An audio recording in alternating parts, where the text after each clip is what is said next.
Salut et bienvenue dans cette nouvelle vidéo orientée Microsoft Excel où je vais te montrer comment créer un formulaire de saisie tout en insérant des photos et des documents en fait. Donc c'est ce que je vais te montrer tout de suite dans cette vidéo. Donc ici on a par exemple un exemple de formulaire de saisie. Là je vais essayer de saisir, de remplir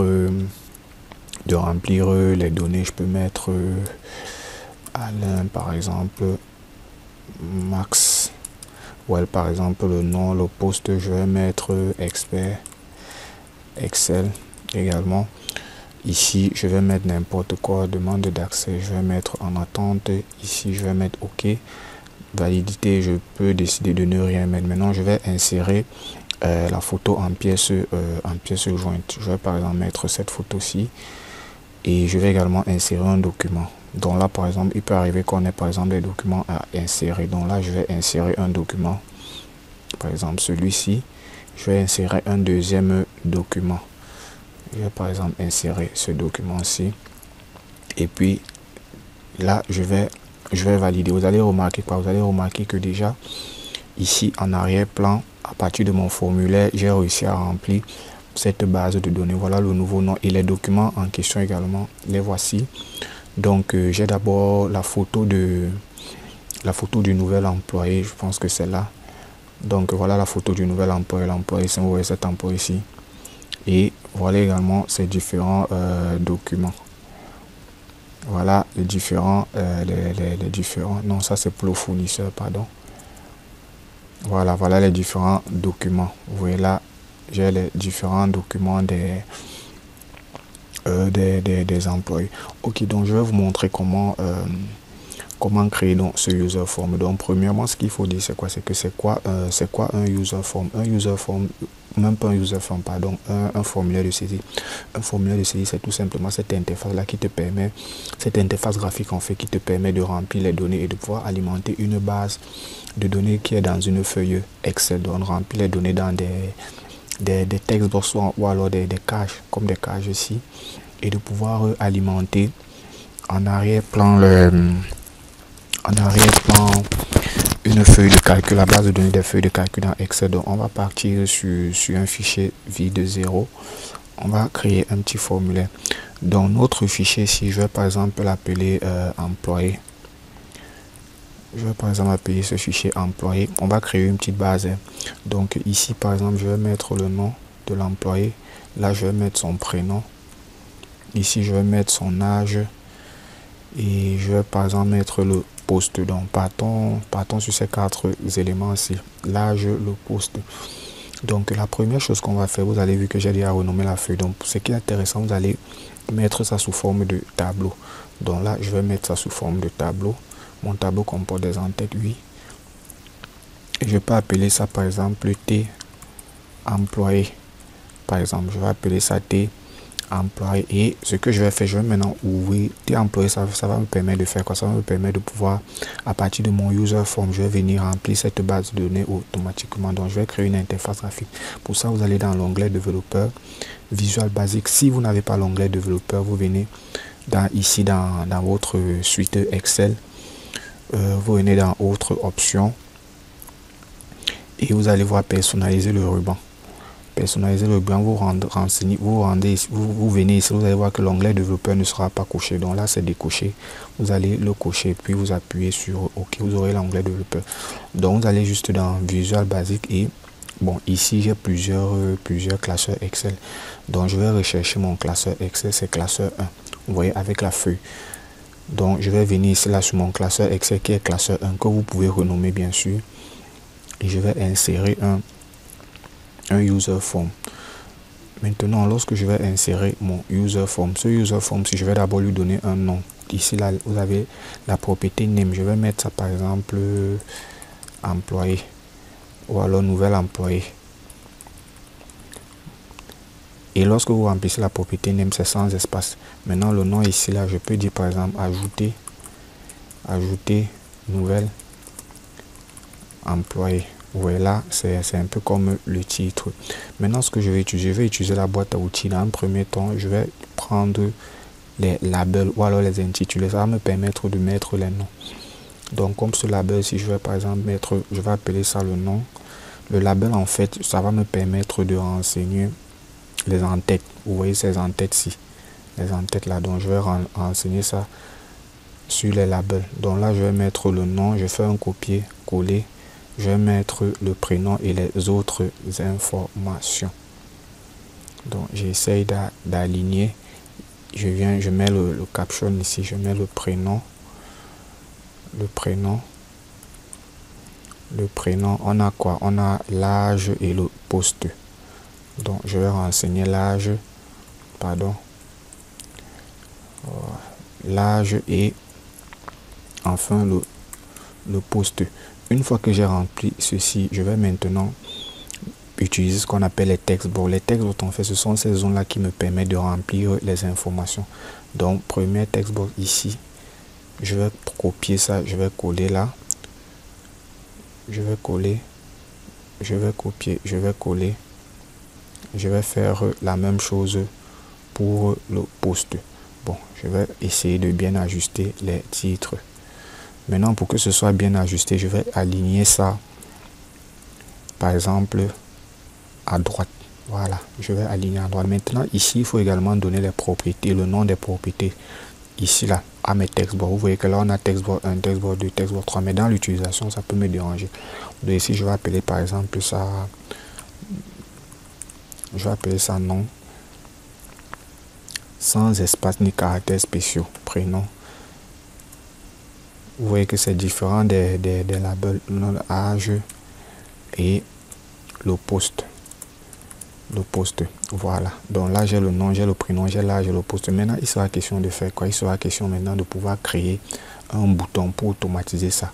Je vais venir chercher ici dans ma propriété le bouton. Dans le bouton, je peux mettre valider. Hein. Le bouton va me permettre de faire quoi? Lorsque je vais cliquer sur ce bouton-ci, il va prendre les informations que je vais saisir ici, là, et il va venir alimenter chaque cellule ou alors chaque colonne ici correspondante. Donc, ici, à partir d'ici, bon, par exemple, mon user form, je peux mettre une couleur de fond. Vous voyez que là, c'est gris. Je peux mettre une couleur de fond, par exemple, blanche. Vous voyez que là, j'ai la couleur d'arrière-plan, qui est blanche. Je peux également l'exécuter pour voir. Vous voyez que là, j'ai exécuté, voilà déjà mon user form. Donc, il sera question, par exemple, non, je peux mettre, par exemple, Fred, prénom, pardon, Fred, par exemple, je vais mettre Olivier. L'âge, je vais par exemple mettre 23 ans. Le poste, je peux mettre comptable. Maintenant, lorsque je vais cliquer sur ce bouton aussi valider, il va prendre toutes ces informations pour venir les remplir ici. Maintenant, je peux lui demander de faire ça de deux manières. Soit il m'ajoute une ligne, soit il va me chercher la ligne non vide à ce niveau. Donc là, je vais prendre la ligne non vide. Donc je vais double-cliquer dans valider dans le bouton et ici, je vais remplir les informations. Je vais appeler une première, ce qu'on appelle une première variable i as integer. I as integer et w as worksheet. Voilà. Maintenant, je vais définir ma variable, la variable i. Pour la variable i, je vais chercher quoi? Je vais chercher la dernière ligne. Je vais prendre cette colonne-ci. Je vais chercher la dernière ligne non vide et je vais aller d'un pas. Donc, je prends cette colonne-ci. Je vais chercher la dernière ligne non vide et je vais venir saisir dessus. Donc, pour avoir la dernière non vide, je vais dire que i sera égal. Avant, je vais définir d'abord mon w. Donc, je vais dire que W7, W égale 10 workbook.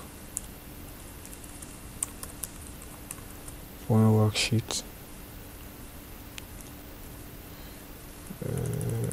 Est-ce que j'ai pris une erreur? 7, ok.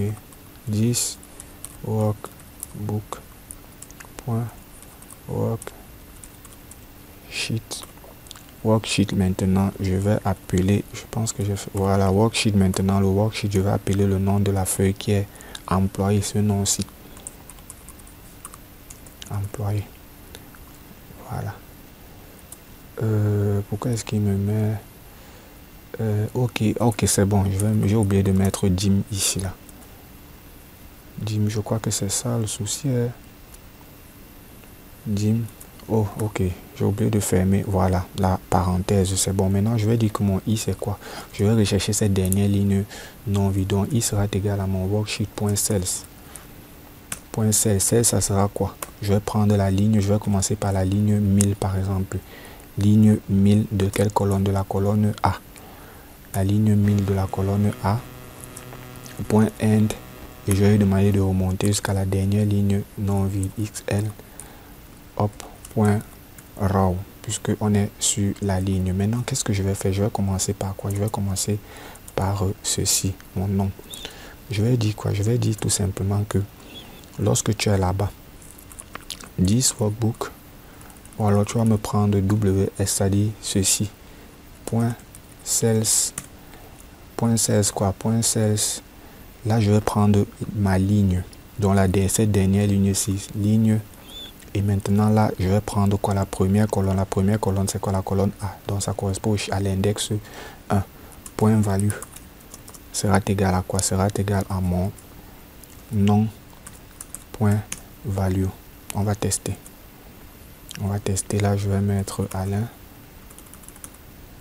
Alain en majuscule, c'est mieux. Voilà, vous voyez que là, ça coïncide. Si je continue toujours à taper Alain, voilà, vous voyez que là, ça coïncide. Maintenant, je vais lui dire quoi? Je vais dire, fais-moi ceci, pardon, plus 1, pour pouvoir à chaque fois, voilà, pour pouvoir à chaque fois ajouter. Donc, Alain, je vais faire pareil avec les autres. Donc, je vais juste copier ce code ici. Je vais copier ce code. Ici, je vais remplacer nom par prénom. Ici, je vais remplacer par, je crois, l'âge. Et là, je vais remplacer par le poste. Et je vais upgrade ici. Je vais dire passe à la deuxième colonne, passe à la troisième colonne et passe à la quatrième colonne. Et lorsque je termine ça, je vais vider, je vais réinitialiser mon user form. Donc, pour réinitialiser, je vais dire quoi? Je vais dire que mon nom point value est égal à vide. Donc, je vais copier ceci une fois de plus. Voilà. Ici, non, je vais remplacer par prénom. Ici, je vais remplacer par âge. Là, je vais remplacer par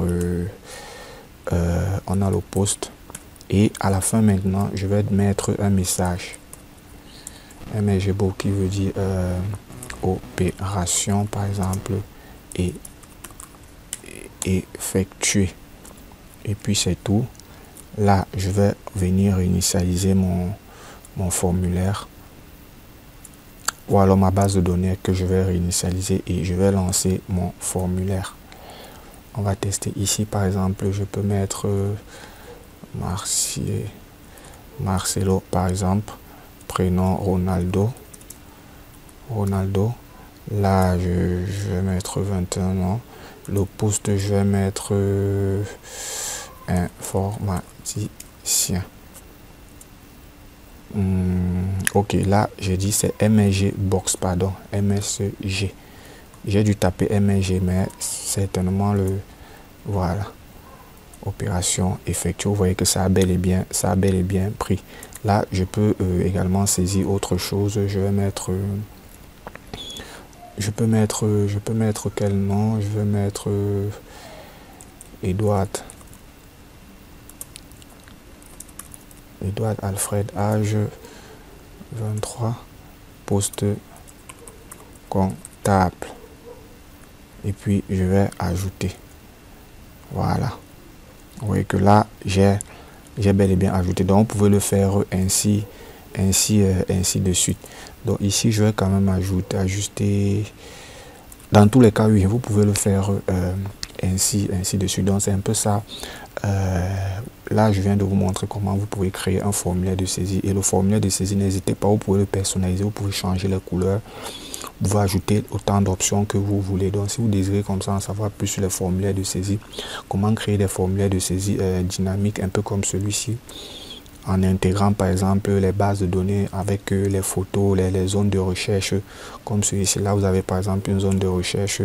Je peux faire des recherches et les photos vont s'afficher. Donc, n'hésitez pas à contacter Solutions Informatiques au plus 237 660. Le numéro qui va s'afficher là, 675 37 12 49, de préférence sur WhatsApp, pour pouvoir bénéficier comme ça d'une formation sur mesure.